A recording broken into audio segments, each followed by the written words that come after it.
Allahümme salli ala Muhammed və ali Muhammed. Yenidən istəyirəm sizə bir məqsədi çatdırım. Məqsəd bundan ibarətdir ki, Peyğəmbərimiz sallallahu aleyhi və aleyh buyurur, əgər sizin övladınız dünyaya gəldi, Allaha şükranə eləmək üçün, Allaha həmd eləmək üçün bir qurban kəsin. O qurbanın adı əqiqədir. O qurbanı kəsin Allah rızası üçün və Allaha təşəkkür eləmək üçün.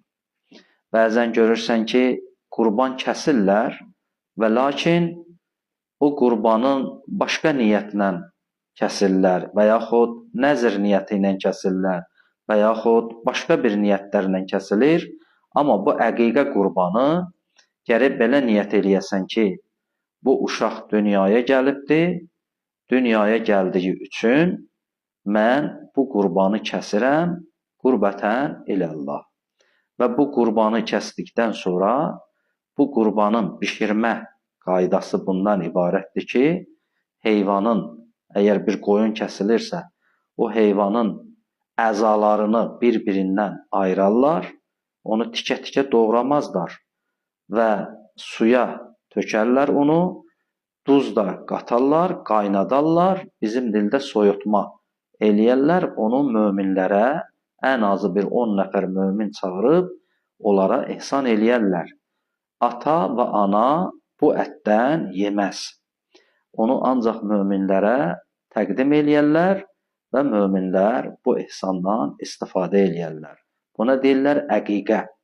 Əgər kiminsə atası bu əqiqəni onun üçün kəsməyibsə, hətta bəyənilir ki, bu uşaq özü böyüyəndən sonra, həddi buluğa çatandan sonra o əqiqəni kəssin və onu icra eləsin.